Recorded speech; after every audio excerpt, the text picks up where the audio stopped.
C'est lui qui va le faire. C'est lui. Il est sorti du dernier virage et il s'impose au Grand Prix de France 2025. Johan Zarco, merci. Merci, bravo. Cette fille est immense. Pauline Ferrand-Prévot à 400 mètres. Elle savoure. Moment historique. Pauline Ferrand-Prévot remporte le Tour de France 36 ans après Jeannie Longo. Alors Laurent, elle est pas belle la vie. Tout de suite, le Campus Sport Club, 23h minuit, sur Radio Campus Lille.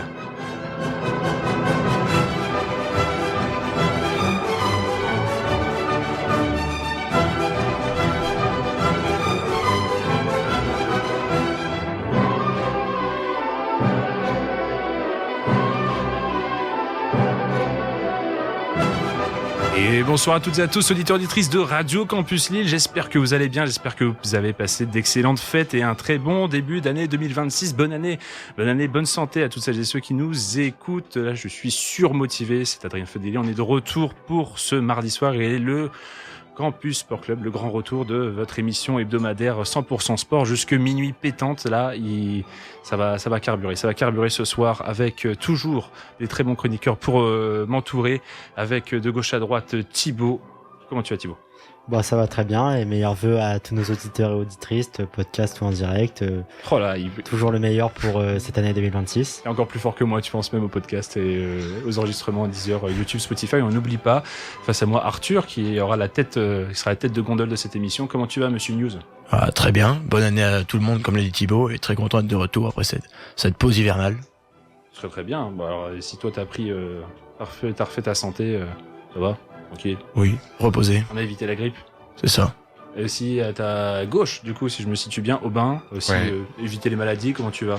Ah bah j'ai attrapé la grippe pendant les vacances, donc bon, ça n'a pas été super pendant une semaine cloué au lit. Il fallait que je lance le sujet des problèmes de santé. Il en fallait bien. Voilà, et ça tombe sur toi. Non, et là ça va très bien. Requinqué pour ce soir. Et pour finir, ni plus ni moins que le doyen de l'équipe des chroniqueurs quand même.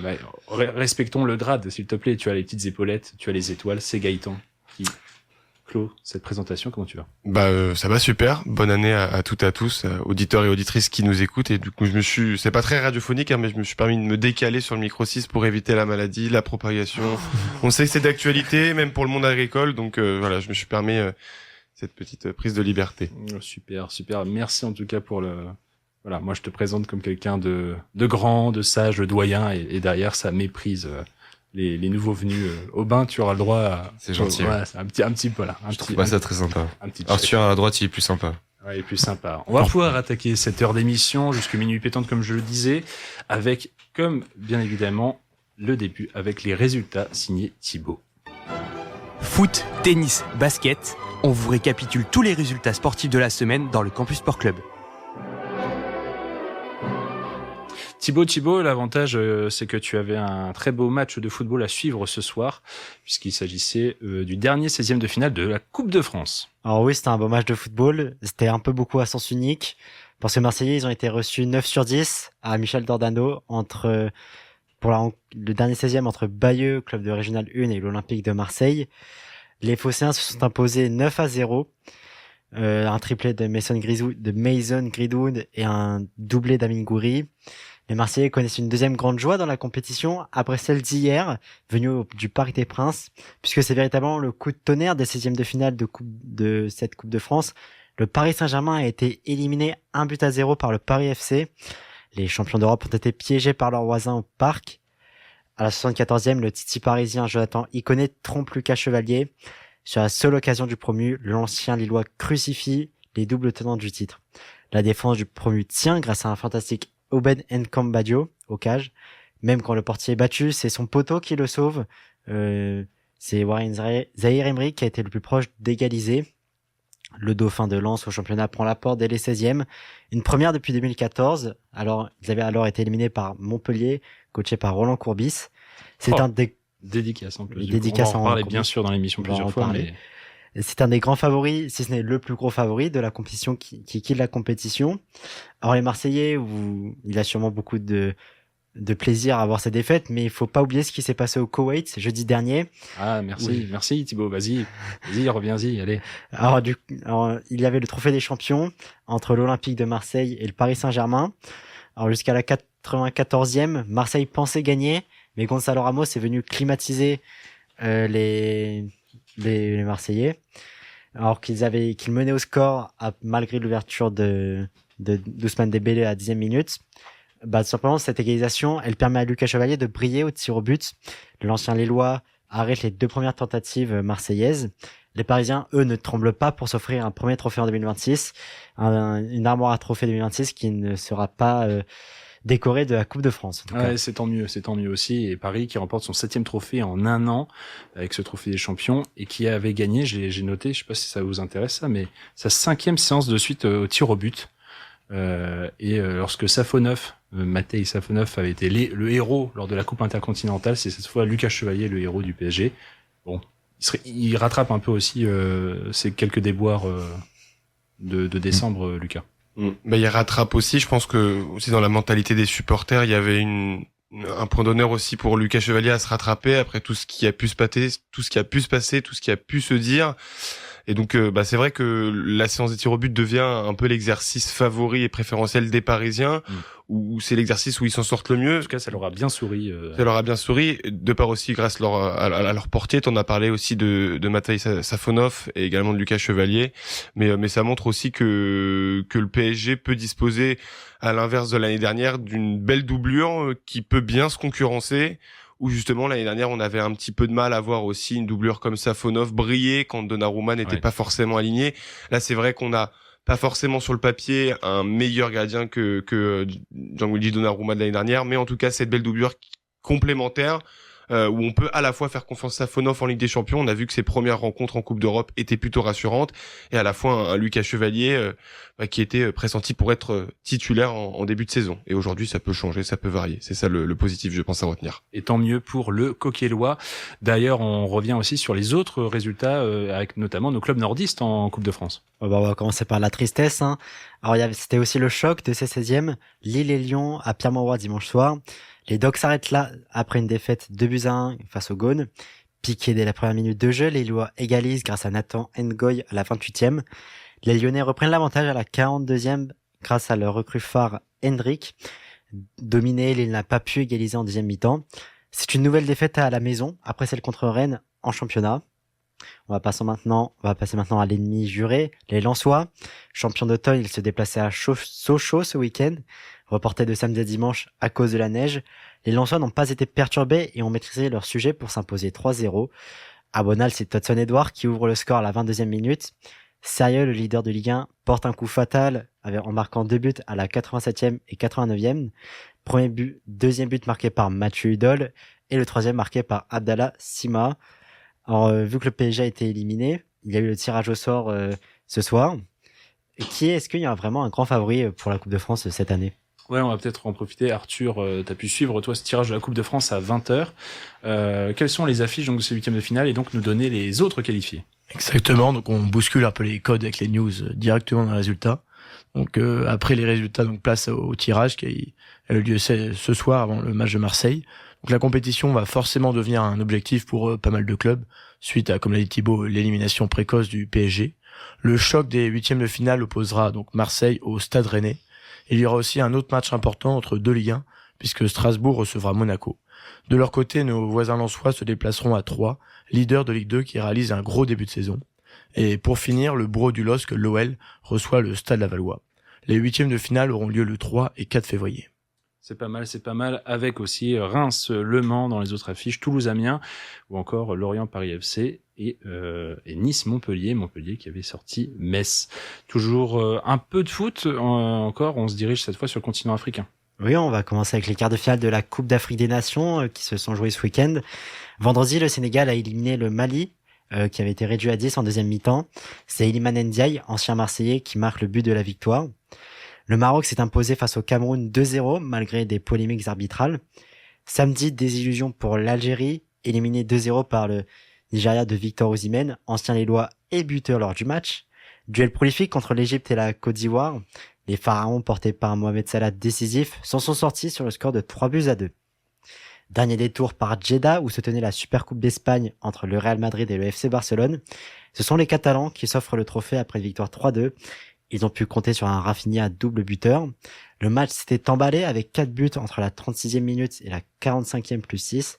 Rafinha donne la victoire au Blaugrana en deuxième période. Kylian Mbappé, très incertain, a pu jouer mais n'a pas pu changer l'issue du match. Et probablement celle de son coach. On rebondit avec un peu de basket. Alors, derby très grand régional sur fond de lutte pour le maintien en 15e journée de Betclic Elite. Saint-Quentin, 15e, s'est imposé 87-81 face au Portel, 16e et lanterne rouge du championnat. Après 2 premiers quart-temps équilibrés en faveur du Portel, les locaux ont renversé la tendance en infligeant un 34-22 lors du dernier quart-temps. Plus précis au tir et au lancer franc, Saint-Quentin creuse l'écart face à son rival. Le Portel, lui, continue de s'enfoncer et se rapproche d'une relégation. Scénario cruel, en revanche, pour Gravelines Dunkerque, qui a chuté 97-98 face à Cholet après prolongation. Le BCM paye une imprécision dans les tirs à 3 points, 21% d'efficacité contre 41% pour les visiteurs. Les Gravelinois peuvent regretter cette défaite à la maison qui s'est dessinée à 5 secondes de la fin. Les visiteurs manquent volontairement un lancer franc pour inscrire un tir à 3 points qui crucifie les nordistes. Au classement, Gravelines est 14e avec 3 victoires, ex-aequo avec Saint-Quentin 15e.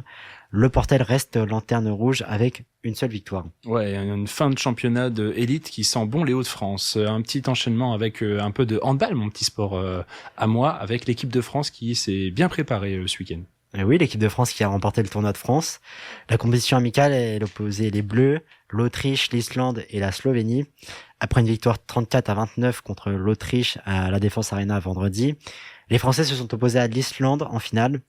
Après une première mi-temps dominée par les Islandais, les Français renversent la tendance pour s'imposer à la Défense Arena. Rémi Desbonnets a été décisif dans ses cages avec 9 arrêts. Les champions d'Europe font le plein de confiance à une semaine de l'Euro où ils défendront leur titre. Et d'ailleurs, justement, par rapport à cet Euro-là, on parlera un peu plus tard du groupe de l'équipe de France.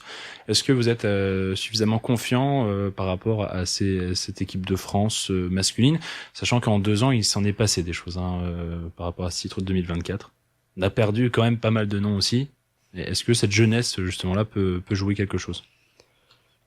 Bah oui, cette jeunesse, c'est entre guillemets, je pense, on en parlera aussi peut-être dans les immanquables, mais cette nouvelle compétition, cet Euro 2026 marque selon moi un tournant dans l'évolution de ce groupe, peut-être une pierre angulaire en fait de cette nouvelle génération qui va prendre le flambeau et qui aura à cœur, je pense, de faire de bien rebondir sur un mondial 2025 en demi-teinte à la fois qui a montré quand même un beau visage. Bon, c'est la France s'est fait sortir en demi-finale par les Allemands, si je me souviens bien, mais voilà, je pense que avec cet Euro 2026 et en plus avec l'un des absents de taille, Nedim Remili, dont on parlera aussi, je pense que ça inscrit encore plus l'équipe de France dans cette nouvelle ère, nouvelle génération, et donc je pense qu'il faut aussi être un petit peu gentil avec cette équipe de France et de la regarder aussi avec un œil, avec une grande progression à l'avenir aussi. Ouais. Je pense que c'est important. On est peut-être déjà sur un projet 2028. Voilà, exactement. Donc il faut voir sur du moyen terme. Et on a tous aussi en mémoire aussi les grosses désillusions des dernières années et le fait que cette équipe de France a toujours, même dans de grandes compétitions, eu du mal. On a toujours en tête les Jeux Olympiques 2024, même si ce n'est plus d'actualité et qu'aujourd'hui l'effectif est totalement différent et que depuis ce jour-là, cette défaite au jeu, de nombreux joueurs ont tiré leur révérence. Et je pense que c'est important, voilà, d'aborder cet Euro avec une toute nouvelle mentalité, avec une feuille de match toute fraîche. Et prêt à progresser sur le long terme. C'est comme ça que les grandes équipes de l'équipe de France se sont construites avec sur un temps long, sur le long terme, quoi. En tout cas, on aura un œil très attentif au CSC sur cet Euro masculin de handball. On finit avec le volet sport collectif, direction l'Ovalie et la Coupe d'Europe. Oui, donc les clubs français avaient rendez-vous avec la Champions Cup, mais les résultats, eux, étaient aux abonnés absents. 5 défaites contre 3 victoires. On commence avec la défaite de Castres à domicile, 43-20 face aux Anglais de Bath. Clermont a aussi été battu par les Glasgow Warriors sur le score de 33-21. La Rochelle a été coiffée au poteau par Leinster 25-24 en Irlande. Bayonne a connu un lourd revers 57-14 à Leicester. Pau est allé s'imposer 47-38 au Pays de Galles face aux Scarlets. Toulon a triomphé du Munster 27-25. L'Union Bordeaux-Bègles, tenant du titre, s'est largement imposé 50-28 face à Northampton. Tandis que le Stade Toulousain s'est incliné face aux Saracens 20-14 pour le dernier match du week-end. Avant la dernière journée, Bordeaux-Bègles est la seule équipe française à avoir validé son ticket pour les 8e. Pau et Toulon sont en ballottage favorable. En revanche, Toulouse, Castres et La Rochelle devront s'employer pour se qualifier, puisqu'ils affronteront les meilleures équipes de leur poule. Bayonne et Clermont sont déjà éliminés de la compétition. Allez, on change complètement de discipline et on se tourne vers un tout nouveau continent. On va vers du tennis, Thibaut. Oui, dimanche avaient lieu les finales du tournoi de Brisbane. C'était un WTA 500 pour les femmes, un ATP 250 pour les hommes. La logique a été respectée avec le sacre des têtes de série numéro 1, Aryna Sabalenka chez les femmes et Daniil Medvedev chez les hommes. La Biélorusse s'est imposée 6-4, 6-3 face à Marta Kostyuk, numéro 16 mondial. Le Russe est lui défait de Brandon Nakashima en 2-7, 6-2, 7-6. Côté français, on peut retenir le parcours de Giovanni Pesci-Pericard, éliminé en quart de finale par l'Américain Aleksandar Kovacevic.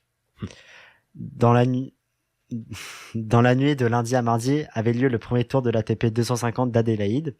En Australie, Hugo Humbert élimine Terence Atman 6-3, 7-6 dans un duel franco-français. Quentin Alice a éliminé Jacob Fearnley 6-3, 6-4. Cette petite bête noire, à ce Quentin. Il avait du mal contre Fearnley, mais il s'en est sorti. Maintenant, on va partir en Nouvelle-Zélande, à Auckland, toujours en ATP 250. 4 des 5 Français présents au premier tour ont été éliminés. Le seul à passer au second tour, c'est Giovanni Pesci-Pericard. Ben Shelton et Casper Ruud sont les têtes des séries de ce tournoi qui se dispute sur le dur en prévision de l'Open d'Australie. Du côté des fans, Elina Svitolina s'est imposée dans le WTA 250 d'Auckland. La tête de série numéro 1 s'est imposée en finale contre la chinoise Wang Jinyu, 6-3, 7-6. Son succès contraste avec les déboires de son mari Gaël Monfils, éliminé dès le premier tour en Nouvelle-Zélande. Et on finira avec un volet sport d'hiver, puisque c'est aussi bientôt, il est bientôt question de Jeux Olympiques, avec à l'approche de ces JO des performances pas mal quand même pour ce qui est du bilan français. On va commencer par la 4e étape de la Coupe du Monde de biathlon à Oberhof en Allemagne. Julia Simon, elle s'est montrée à son aise dès le sprint jeudi avec une 3e place. En poursuite, la Française a failli récidiver, mais se classe 4e suite à des fautes dans le dernier tir. Elle se classe logiquement meilleure Française. Justine Brezas-Boucher prend la 6e place. En retrait, Lou Jean Monod est 10e. Le sprint et la poursuite ont été remportés par la Suédoise Elvira Oeberg devant suivi Minkinen dans les 2 courses. En poursuite, c'est la sœur d'Elvira, Anna Oeberg, qui subtilise la 3e place à Julia Simon. Si Julia Simon n'a pas été récompensée individuellement, elle l'aura été collectivement après un relais magistral des Françaises, victorieuse avec 53 secondes d'avance sur la Norvège. Chez les hommes, le relais aura été beaucoup moins flamboyant. En difficulté, après le passage d'un Émilien Jacquelin méconnaissable, Quentin Fillon-Maillet et Éric Perrault signent une fabuleuse remontée jusqu'à la 2e place, à jouer à 2 secondes de la Norvège. Individuellement, les Bleus étaient en claire difficulté.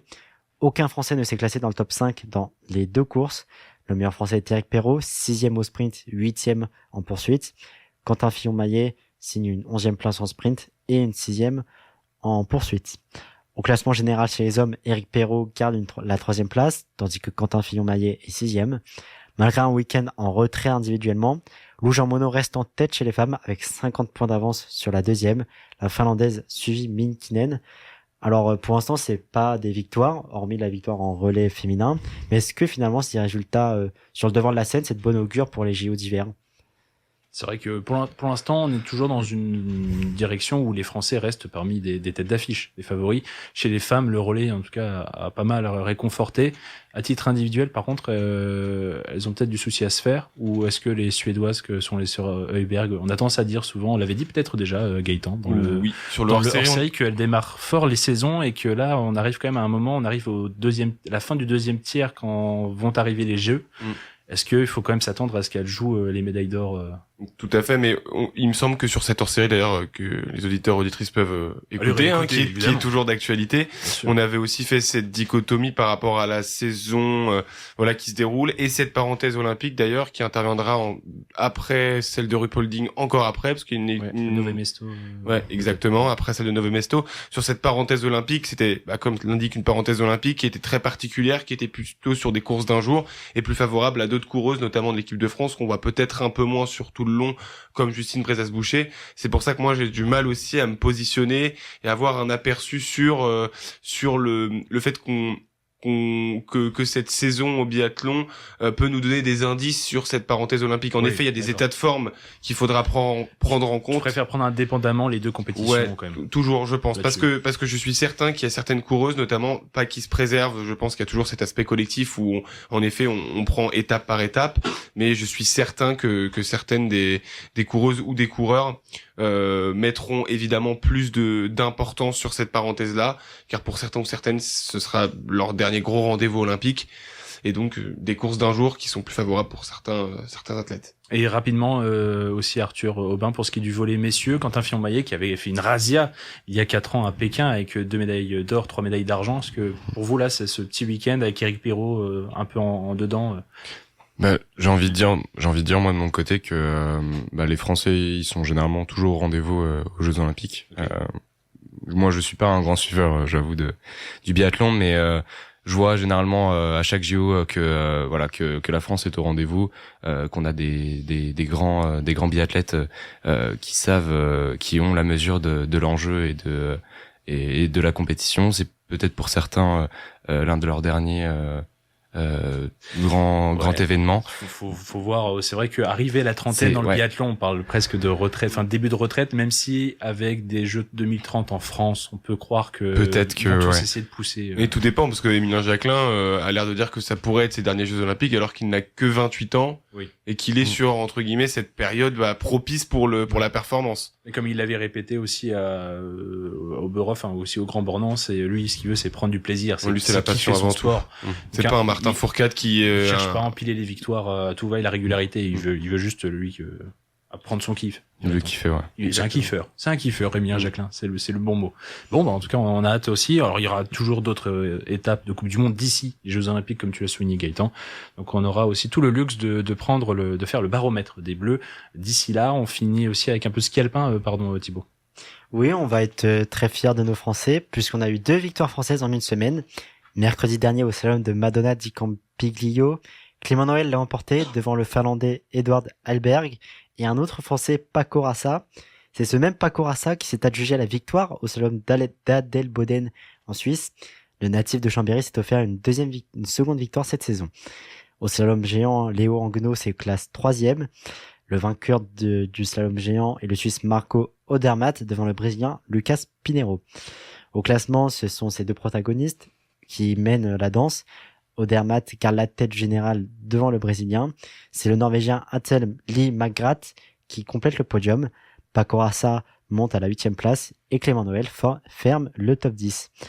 Chez les femmes, le week-end à Zookense en Suisse a été amputé du Super G à cause d'une météo capricieuse. La seule épreuve était donc la descente, remportée par Lindsey Vonn.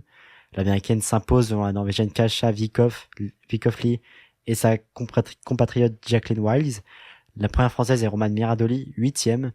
Ce soir, Michaela Schifrin s'est imposée au slalom de Flachau. Au classement général, l'américaine Michaela Schifrin garde la tête et la conforte devant la Suisse Camille Rast et la néo-zélandaise Alice Robinson. La meilleure française est Romane Miradoli, 16e. Merci Thibaut pour ce tour de l'actu des résultats assez dense. Mine de rien, on a déjà repris à fond les ballons pour ce qui est de la compétition sportive. On va marquer une petite pause musicale, messieurs, et aussi pour vous auditeurs auditrices. On est en plein Dakar aussi pour celles et ceux qui s'y intéressent peut-être grâce à la chaîne L'équipe encore qui permet de bien suivre tout ça. J'ai ressorti dans ma petite discothèque un son de Phoenix, du groupe Phoenix que j'aime beaucoup, qui s'appelle Rally. Petit clin d'œil à notre Sébastien Loeb et à notre nordiste Adrien Van Beveren en moto aussi. Et à tout de suite, bien sûr, pour la suite du Campus Sport Club. Phoenix à l'instant sur Radio Campus 106,6 et on est de retour en direct dans le Campus Sport Club pour finir, pas du tout finir, pour démarrer cette année 2026 évidemment, à revenir sur l'actualité sportive, une actualité sportive dense quand même pour mi-janvier et c'est pas fini avec à la fin du mois de très beaux événements. Après les résultats, on va pouvoir enchaîner avec les traditionnelles news, les petites news qui nous sont livrées par un certain Arthur. Vous n'avez pas suivi l'actualité sportive de ces derniers jours? Pas de problème, voici les news dans le CSC. Et commençons ces news avec du cyclisme et le programme 2026 des coureurs de la Visma Lease a Bike, À l'occasion de la journée des médias de son équipe, Jonas Vingegaard a annoncé réaliser le doublé Tour d'Italie Tour de France. Le Danois souhaite s'imposer sur le Giro au printemps et remporter le dernier grand tour qui manque à son palmarès. Pour rappel, il compte déjà 2 Tours de France et une Vuelta. Son coéquipier Wout van Aert, présent sur le Tour de France et sur la Vuelta cet été, visera surtout les monuments tels que le Tour des Flandres et Paris-Roubaix en avril, ou encore Milan-San Remo fin mars, annoncés comme ses principaux objectifs. Du côté des féminines, la Française Pauline Ferrand-Prévot tentera de conserver son titre sur le Tour de France. Cependant, elle ne défendra pas son titre sur Paris-Roubaix, préférant se concentrer sur Liège-Bastogne-Liège, le Tour des Flandres et le Tour d'Espagne. Continuons avec une triste nouvelle dans le monde du football. Nous avons appris hier le décès de Roland Courbis à l'âge de 72 ans. L'ancien défenseur était connu pour être un homme de caractère qui dit ce qu'il pense. Comme le décrit Laurent Nicolin, sa gouaille légendaire arrivait à transcender les joueurs. Chaque personne qu'il a côtoyé le décrit aussi comme une personne atypique. Zinedine Zidane parle d'un mec très attachant, entier, tandis que Didier Deschamps parle lui d'une personnalité attachante, au caractère bien affirmé. Gervais Martel, son ancien président, le décrit simplement comme un mec bien qui aimait les gens. L'entraîneur emblématique de Ligue 1 a d'abord eu une riche carrière de joueur. Le natif de Marseille a commencé dans le club phocéen avant de découvrir plusieurs clubs en France comme Ajaccio, Sochaux, Monaco ou encore Toulon. En tant que joueur, il a remporté de nombreux trophées, dont 3 championnats de France, le premier en 1972 avec Marseille et les 2 autres en 1978 et 1982 avec l'AS Monaco. Après avoir mis un terme à sa carrière de joueur à Toulon, il a pris les rênes du club un an après, en 1986. Il a réussi à maintenir l'équipe en première division avant de marquer l'histoire du club en terminant à une superbe 5e place. Après son aventure toulonnaise, il a entraîné de nombreux clubs français comme Bordeaux, Marseille, Ajaccio ou encore Montpellier. À partir de 2005, en parallèle de son métier d'entraîneur, il est devenu consultant pour la radio RMC dans l'émission Coach Courbis, devenue l'Intégral Foot. Un peu moins de 3 semaines après le décès de Jean-Louis Gasset, le championnat de France perd un second entraîneur emblématique. Ouais, on est attristé, genre toucherai 2-3 mots tout à l'heure. Qui a déjà eu l'occasion de voir ou de croiser Roland Courbis? Tiens, sait-on jamais? Je pose la question autour de la table. Ça vous parle ou pas? De voir, moi, parce que en tant que supporter de Malherbe, c'est lui qui est... Eh oui. On est descendu avec lui en 2019, pas un super souvenir. Pour le souvenir. Et je l'ai vu plusieurs fois au stade, du coup. Donc quand tu dis je l'ai vu, c'est je l'ai vu. Non, je l'ai vu, oui. Je l'ai vu avec un regard un peu, fais gaffe quoi. Non. Ok, ici non. Non. Ouais. Non, j'ai jamais eu la chance, malheureusement. J'ai eu cette chance en mars 2023 parce que je faisais un stage d'1 mois à RMC et encore un ami à moi qui travaille à RMC maintenant qui a été embauché par RMC qui m'a dit il y a une semaine je le revoyais encore affalé dans le canapé du hall devant les télés avec le téléphone en train de taper sa sieste et tout. C'est exactement j'ai vu son message, c'est exactement le dernier souvenir que j'ai de Roland Courbis dans son spot comme d'hab en coin du canapé devant les télés affalé en attendant l'émission du soir pour passer en direct. Donc c'est assez marrant et je sais pas du tout si pour finir sur le volet Roland Courbis vous connaissiez, tu parlais de Gervais Martel, son ancien président, parce qu'il a été coach du RC Lens. Est-ce que vous connaissez l'anecdote avec le RC Lens et Roland Courbis? Non. L'histoire des pingouins, ça vous parle? Pas du tout. L'histoire des pingouins. Non. Ça me dit rien du tout. Non, c'est qu'à une époque où il était avec Marseille, il y avait un match qui devait se disputer, qui devait être délocalisé dans le Nord, côté avec Lens, tout ça. Il disait, j'ai vraiment pas envie de faire le déplacement là-bas, c'est à se les geler, c'est au pays des pingouins. Et finalement, quelques temps plus tard, finalement, il va accepter d'être embauché par Gervais Martel au RC Lens. Et à son arrivée, le club, ils vont faire un clin d'œil, ils vont faire commercialiser des peluches pingouins avec le maillot logo RC Lens là-dessus. Ouais, donc c'est donnant et c'était marrant quoi. C'était un petit clin d'œil. Joli coup de com' et ça montre aussi le personnage que c'était joyeux et avec un sacré caractère, mais un bon vivant, je pense. Oh oui, un très bon, à mon avis, très très bon vivant. Ouais. J'espère qu'il est mort en tout cas avec cet esprit apaisé de bon vivant.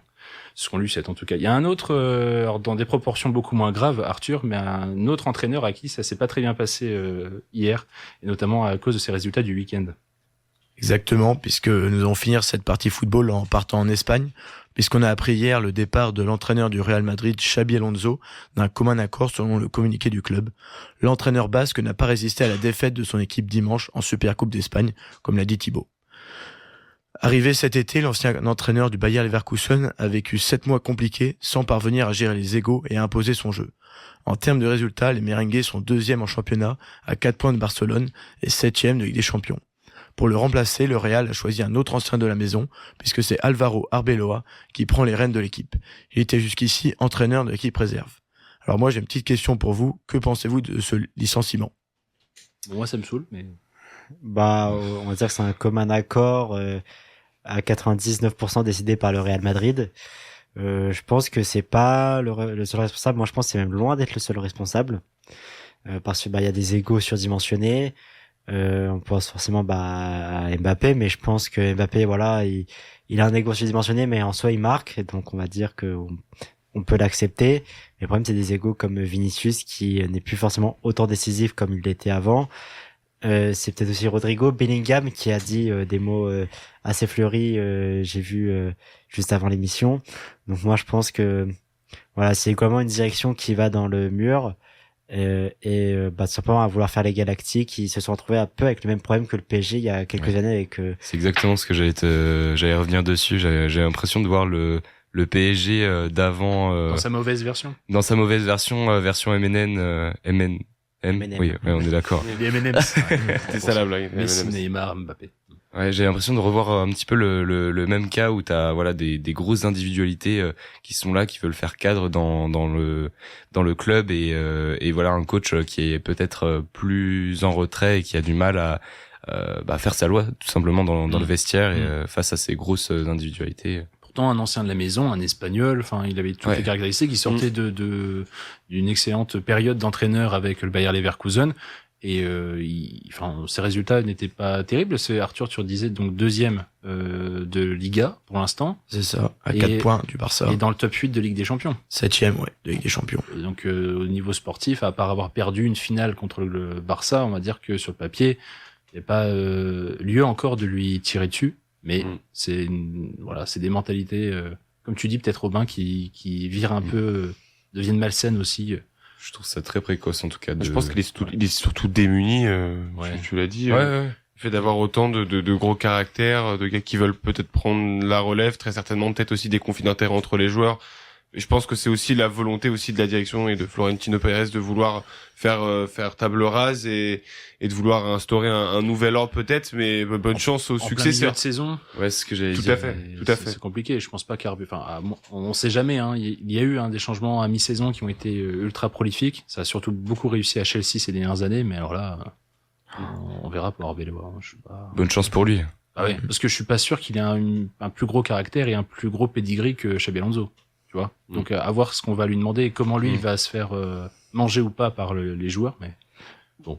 Après, j'ai vu que le dernier entraîneur de l'équipe réserve promu en équipe première, c'était Zinedine Zidane. Enfin, sur la durée, ça n'a pas trop mal marché.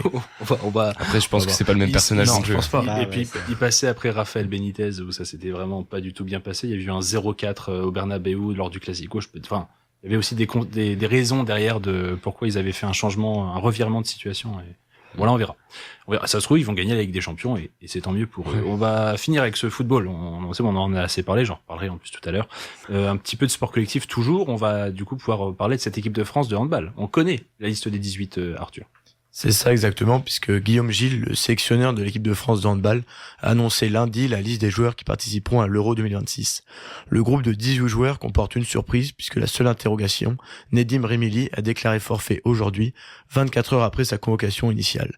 Il ne sera pas remis à temps de sa liaison à la cuisse gauche. Pour le remplacer, le sélectionneur a fait appel au joueur d'Aix-en-Provence, Emeric Zepfel. Pour le reste de la liste, c'est du classique, avec Elohim Prandi, Emric Min, Ludovic Fabregas ou encore Dick Hamem. Pour rappel, l'Euro aura lieu en Norvège, Danemark et Suède du 15 au 1er février prochain. Allez, on finira avec un volley de tennis, Arthur. Passons désormais à la petite balle jaune, puisque Loïs Boisson a déclaré forfait pour l'Open d'Australie ce lundi, l'Open d'Australie se déroulera du 18 janvier au 1er février. La Dijonnaise, qui n'a disputé que 15 matchs depuis son parcours à Roland-Garros, souffre d'une blessure à la main et à l'avant-bras, selon Ivan Ljubicic, directeur de la Fédération française de tennis. Elle devait reprendre la compétition à Melbourne après avoir abandonné à Pékin fin septembre suite à une déchirure au quadriceps gauche. La 35e joueuse mondiale et numéro 1 française n'arrive pas à se défaire de ses blessures à répétition, elle qui était déjà revenue d'une rupture des ligaments croisés en 2025. La révélation féminine de l'année du CSC préfère ne pas prendre de risques et revenir sur les cours à 100% de ses capacités. C'est bien de rappeler, oui, qu'on avait fait on lui avait donné ce petit trophée-là, c'est vrai. Avant les vacances, on finira là-dessus avec cette Loïs Boisson. Ça vous frustre? Je voulais aussi avoir votre retour là-dessus sur la situation Boisson depuis 8 mois. Bah, ça frustre forcément, puis surtout que avant même la blessure, il y avait eu à Wimbledon, où il y avait une élimination dès les qualifications, il me semble. Oui, elle avait espéré avoir sa wildcard et finalement, elle n'est pas obtenue. Mais après, voilà, je pense qu'il vaut mieux, se préserver et se concentrer sur la spécialité qui est la terre battue. Parce que finalement, maintenant, il va avoir un statut de favorite pas forcément de favorite, mais d'outsider à Roland Garros. Donc, je pense peut-être mieux se concentrer sur ses spécialités, mieux revenir, mieux se soigner plutôt que de précipiter le retour et se blesser et à vouloir forcer comme mon fils l'avait fait il y a 2 ans ou 3 ans à Roland Garros où finalement il avait fini. Ouais, physiquement il avait craqué. Il avait craqué, ouais. Et puis c'était compliqué. Voilà. Vous rejoignez en tout cas vous aussi. Moi je suis un petit peu d'accord avec toi. C'est dommage quand même. C'est dommage que ces blessures viennent là. C'est surtout qu'elle a aussi cette étiquette de numéro 1 française. C'est ça qui est d'autant plus dérangeant pour nous, c'est de savoir que notre numéro 1 en fait elle est sans jouer. C'est terrible. C'est le système du tennis, mais c'est un peu comme Arthur Fils, parce qu'il me semble qu'Arthur Fils, il est numéro 1 français chez les hommes. Non, il est plus. C'est Arthur Hinderknecht qui est depuis pas mal de temps. Ouais. Ah, c'est vrai.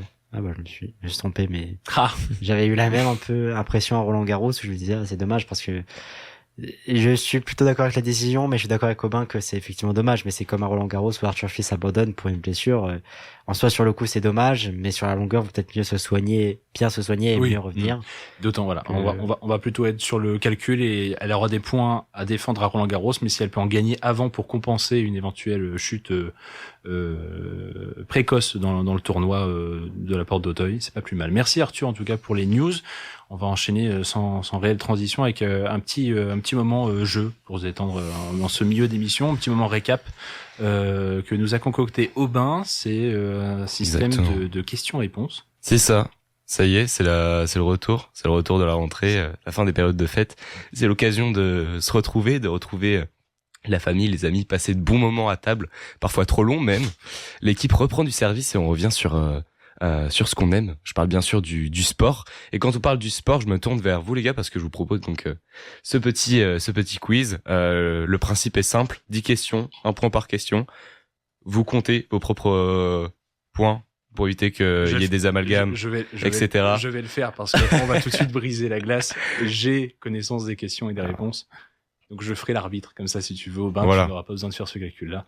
Messieurs, on va voir surtout, en fait, c'est un conseil de classe. C'est le conseil de classe surprise d'Adrien Fedé. Oh, Gaëtan, il souffle. Ouais, avez-vous bien suivi Gaëtan, il est pas content. Sur la fin d'année. Qu'est-ce que tu as fait tes 2 semaines de fin d'année là? Bah pas grand chose. En fait, j'ai profité en famille et à vrai dire, j'ai déconnecté de pas mal de choses. Bon, j'ai toujours un œil sur l'actualité, mais l'actualité sport, à vrai dire, je l'ai pas trop suivi. C'est le moment de te juger. Alors c'est très bien. Vas-y. Ça va être le moment de refaire le petit récap. On va essayer d'aller un peu plus vite que prévu du coup, par rapport au temps, mais on va essayer de poser une bonne dizaine de questions, il y a pas de souci là-dessus. Eh ben je vous propose de débuter par la CAN, tout d'abord la Coupe d'Afrique des Nations qui a débuté lors de ces périodes de fête et qui offre toujours son petit lot de surprises. Et donc on va revenir ensemble sur les images marquantes de ces CAN avec cette première question qu'a décidé l'organisation de la CAN au début de la rencontre entre l'Égypte et le Zimbabwe le 22 décembre dernier lors des phases de poule de cette CAN. Il s'est passé un événement particulier qui avait fait le buzz notamment sur Internet. Et je sais plus si vous vous en souvenez. Ils ont peut-être pas Internet. Hein. J'aurais dû poser cette On vit dans une grotte. Zimbabwe. Contre le Zimbabwe. Ça n'a rien à voir avec les joueurs et les équipes. Ça n'a rien à voir avec les joueurs, c'est un problème. Ils n'ont pas ouvert le stade. Ouais, c'est ça. Bien, il prend le point, Arthur. Ouais, il décide d'ouvrir le stade Adrar d'Agadir à partir de la seconde période. Les raisons de cette ouverture ont vite été trouvées, c'est que l'enceinte en fait était tout bonnement vide ou presque. Beaucoup de personnes n'ont effectivement pas ou peu d'argent pour s'offrir des places pour un match de foot, notamment dans des pays en voie de développement. Donc cette ouverture du stade a été donc perçue comme une bonne chose pour les personnes qui a permis aux familles ayant peu de moyens de profiter un petit peu de l'effervescence de cette compétition. Je passe à la suite des questions avec une dernière question spéciale CAN. Combien de minutes la star des supporters congolais, je sais pas si vous avez suivi également, Michel Kouka Mboladinga, j'ai bien dit, est-il resté sur son piédestal lors de la campagne de la RDC cette année? Combien de minutes? C'est bien précis. C'est exact ou c'est C'est pas exact, Puis c'est puisque 90 minutes par match, donc faut compter le nombre de matchs de la RDC. Bravo. il y en a eu 4. 450. 4 plus 1, qui a été un petit peu plus long que les autres. Allez, vas-y, 384. 390, c'est ça. On n'est pas loin. On va lui- Non, on d'accord, lui- non, m'accordez pas, s'il vous plaît, c'est tellement honteux. C'est peut-être ton seul point, on va quand même te le donner. Et ouais, là, c'était l'une des performances notables également de cette CAN 2025-2026. Ce supporter a tenu sur son piédestal en statue, représentant l'ancien président congolais Lumumba pendant 390 minutes. Ça représente au total 6h30 minutes, voilà, cumulées sur tous les matchs de la CAN. Donc c'est une grosse performance sportive. Malgré le fait qu'il ait son beau costume, etc. 390 minutes net, hein. S'il y a du temps additionnel, tout ça, on n'est pas allé dans le Ouais, détail. on n'est pas allé dans le détail, mais voilà, une très très belle performance. C'est Une fort. une performance qui me permet de revenir également sur les prix des champions, l'équipe, une récompense qui permet de récompenser les meilleurs sportifs de l'année 2025. Et donc la question tout bonnement que je vais vous poser, c'est quelles personnalités masculines et féminines ont été élues meilleurs sportifs internationaux de l'année? Bah, Pauline Ferrand-Prévôt, C'est les pour- femmes. Pogacar chez les gars. Il faut les deux. Et c'est pas Pauline Ferrand-Prévôt. Même pour les femmes. Ah, c'était pas- pas chez les femmes. Macintosh, non? Ouais, c'est ça. Ouais. C'est Summer McIntosh et Tadej Pogacar qui ont été couronnés. Pogacar, donc on a parlé par son doublé Giro Tour de France l'année dernière, et Summer McIntosh qui a fait un quadruplé au championnat du monde de natation cette année. Donc voilà, un trophée qui lui revient. Qui sont tout bonnement nos sportifs étrangers, hommes et femmes du CSC. On avait vu juste avant l'heure, Ouais. dans le CSC, on avait élu Tadej Pogacar et Summer McIntosh. Comme quoi, bravo à vous tous, puisque vous avez voté Bon pour raisonnement. ces prix-là. On pourrait bosser chez Mais l'équipe. t'avais pas voté. J'ai vu à ta tête que t'avais pas voté pour elle. Bon, ça marche. Question suivante, Thomas. Et donc on revient encore du côté du football avec un petit peu de mercato hivernal. Donc c'est le moment tant attendu de ce mercato lors de cet hiver, avec de belles trouvailles du côté du RC Lens. Pour quelle somme le club artésien a pu s'offrir l'international malien Amadou Haïdara en provenance du RB Leipzig? C'est 3 millions. C'est moins. C'est moins que 3 millions. On est très très proche. 2,5, un truc comme ça. C'est 2 millions d'euros.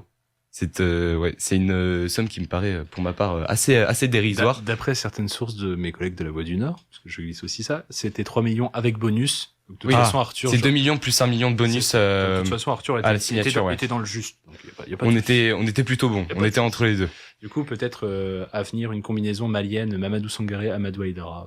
C'est ça. Ouais, excellence. On attend malgré le fait que l'international malien se soit blessé lors des quarts de finale face au Sénégal. Donc voilà, on attend, on touche du bois par rapport à ça. Encore du foot, hein. Encore du foot, ouais, exactement, avec la Coupe de France et les 32e de finale qui se sont déroulées le week-end du 20 décembre, avec l'une des questions que je voulais vous poser. Quel a été le plus gros score infligé lors de ces 32e de finale de Coupe de France, joué le premier week-end de ces vacances? 13-0. Ah non, pas jusque-là quand même. On a eu des duels équipe régionale Ligue 1, et c'est l'une de ces rencontres. Ouais, c'est ça. C'était un 7-0 infligé à Le Gosier de la part de Lorient. Voilà, un très beau cadeau pour l'équipe d'Outre-mer qui a fait 6300 km pour jouer ce match. On imagine que voilà, une très bonne fierté de leur côté, mais bon, recevoir un 7-0 dans la tête. Le Gosier qui aurait pu passer dans le Nord, tout, mais ça s'était pas fait, et finalement, donc, ils ont eu le droit Ouais. d'affronter leur petite équipe de Ligue 1, c'est sympa aussi. Voilà, exactement. Et on va terminer cette page football avec une information qui nous est parvenue le lendemain de Noël, celle de la mort de Jean-Louis Gasset, un des autres grands monsieur du football français, au même titre que Roland Courbis il y a quelques jours. Et donc voilà, l'une des questions que je voulais vous poser, c'était combien de clubs français coach Gasset a-t-il passé en tant qu'adjoint ou entraîneur principal? Au plus proche. Au plus proche. Les premiers qui lancent un guess, au moins. Je dirais 8. On n'est pas loin. Moi, je dirais, 9. moi, je dirais Je dirais moins, en fait. Moi, je dirais peut-être 5. Un truc du Moi, genre. je dirais 9. Eh ben, c'est Arthur qui est le plus proche avec 7 clubs. On a eu Montpellier, évidemment, à plusieurs reprises dans sa carrière et encore l'année T'as dernière. pas assuré plat du pied, t'aurais pu dire 7 et t'en sorti. T'as pas voulu assurer. Oui, parce que j'avais Montpellier, il y avait aussi Paris. Ouais, il y a puis, eu Paris à 2 reprises en tant qu'adjoint. Il y a eu le SM Caen, voilà, avec lors de l'année 2000-2001. On a eu Istres, on a eu les Girondins de Bordeaux à 2 reprises sur 2 décennies. On a eu Saint-Étienne de 2020-2021, je sais pas si vous vous en souvenez. Et on a eu également Marseille en remplacement de Gennaro Gattuso en 2024. Bon, Arthur s'est envolé au score et comme le temps presse, Aubin, je te laisse choisir la toute dernière question que tu vas leur poser. Et ben on va finir la toute dernière question avec un petit peu de basket. Tiens, on va terminer ce quiz avec les Christmas Day en NBA, avec au programme de ces matchs des affiches très alléchantes, avec notamment le retour de Wemby après de nombreuses et de plusieurs blessures. Les Spurs affrontaient les OKC, leader de la conférence Ouest, pour une double confrontation qui a été extrêmement suivie. Résultat, une double confrontation remportée par les Spurs grâce à l'aide précieuse de leur alien prénommé Victor Wembanyama, de retour de blessure. Et donc voilà, l'une des questions c'était à combien s'élevait leur nombre de victoires, donc je parle bien des OKC, à combien s'élevait leur nombre de victoires avant leur double défaite face aux Spurs lors des Christmas Day en NBA cette saison. On le rappelle qu'il y a eu avant, donc voilà, ces Christmas Day, 31 matchs qui ont été joués avant ce match. Donc combien de matchs sur les 31 ont-ils gagné, les OKC? 31. C'était 30. Moi, j'avais 30. Mais du coup, vous pouvez quand même en déduire le nombre de victoires, il a pas bougé. Hein. Entre 31 et 30, il a pas bougé du coup. Il a toujours pas bougé, ouais. 29. Ok, 29 à ma gauche. Gaëtan, c'est ton moment. 27. Ok, Arthur. 28. Et bravo, Gaëtan. Ah ouais? Ah, je vais prendre là-dessus. Et donc voilà, les Spurs qui ont qui sont bel et bien la bête noire des City Thunders, d'autant plus que les coéquipiers de Wemby les ont également éliminés en demi-finale de NBA Cup. Tout à fait, voilà. Bon, en tout cas, il y en a. Ça va, vous avez plutôt bien suivi, vous en êtes bien sortis. Ça donne quoi fait... les résultats là? C'est Arthur qui a dominé 5 avec 5 points. Gaëtan qui du coup décroche la médaille d'argent avec 2. Et Thibaut qui était trop approximatif. Je ne peux pas te donner des points gratuitement, Thibaut. Arrête de me faire les yeux doux. J'ai une médaille de bronze. J'ai une médaille de bronze, moi. T'as une médaille de bronze. Parce que j'étais en concours. C'est 3 personnes. Sinon, il y aurait une médaille en chocolat. J'aurais pu ramener une médaille en chocolat qui plus est. Merci Aubin, en tout cas, d'avoir préparé ces quelques petites questions. On se posera les autres après en off. Tout de suite, petite coupure musicale quand même pour vous avant d'arriver sur le finish de cette émission et les immanquables de Gaëtan. Période de Cannes. Je me suis pas trop foulé aussi et j'étais en train de me dire, tiens, en fait, c'est quoi cette année le thème officiel de la Cannes? Ben, sachez que l'artiste, notre franco-marocain l'artiste, chante dans cette musique qui s'appelle Africalé. Je vous laisse profiter de ces sons maghrébins et on revient dans la foulée de toute façon pour finir cette émission. À tout de suite. Voilà, c'était Africalé avec l'artiste Jaylan et Angélique Kidjo, chanteuse béninoise. C'était le thème officiel de cette Coupe d'Afrique des Nations 2025/2026, puisqu'elle va se terminer ce week-end. D'ailleurs, c'est quelqu'un d'autre qui va l'annoncer pour moi, qui va vous donner tous les détails, puisque Gaëtan va pouvoir conclure cette émission en beauté avec les famosos immanquables. Le temps additionnel vient de démarrer. Les immanquables, c'est maintenant, dans le Campus Sport Club. Avec la voix de Martin, pour préciser, puisque vous allez... Sinon, les gens auraient bugué un peu sur... Ouais, t'arrives à changer ta voix comme ça. Tu es un vrai artiste. Gaëtan, évidemment, je viens de le souligner avec la musique. On reste dans le football pour attaquer ces immanquables du côté du Maroc.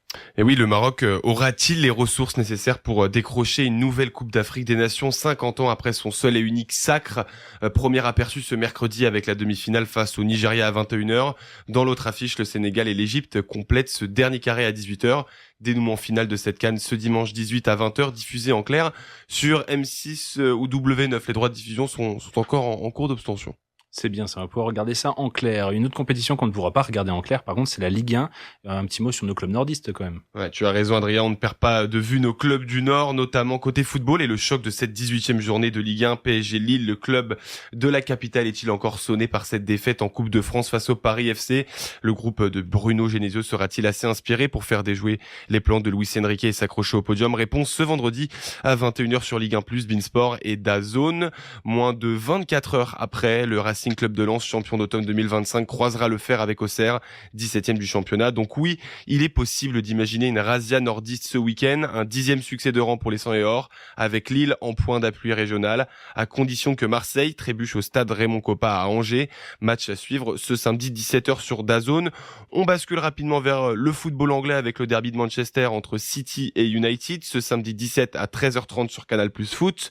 Cette rencontre revêt un double enjeu. En cas de victoire, les Red Devils peuvent se rapprocher du top 5 de la Première Ligue. De leur côté, les Sky Blues n'ont pas le droit à l'erreur s'ils veulent rester au contact d'Arsenal dans la course au titre. Un peu de basket à présent. Est-ce que l'ASVEL pourra accrocher et rééditer l'exploit face au leader de l'Euroleague? Réponse ce vendredi à 16h. Le club lyonnais accueille dans son enceinte le leader de l'Euroleague, l'Hapoel Tel Aviv. Une rencontre qui aura des allures de revanche. Un mois après un premier affrontement à l'extérieur, les Lyonnais étaient passés tout près de l'exploit, mais c'était finalement incliné de 87-80 au terme d'une défaite frustrante.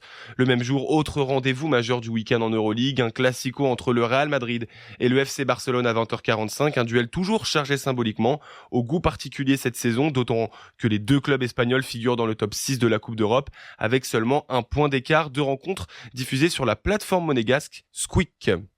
Est-ce qu'une équipe de France va pouvoir se passer de son maître à jouer?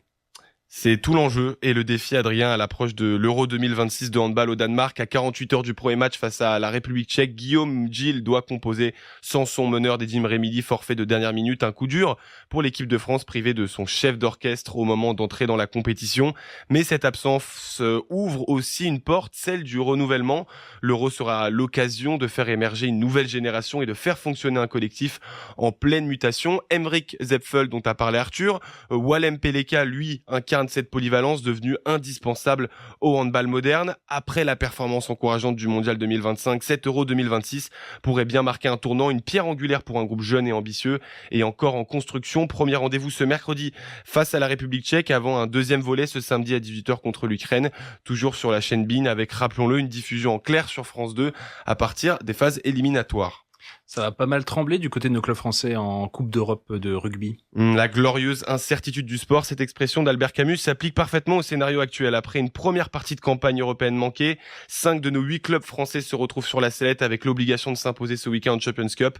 L'ensemble des rencontres à suivre sur beIN Sport. Première affiche ce vendredi 16 à 21h, la section paloise face aux Bulls.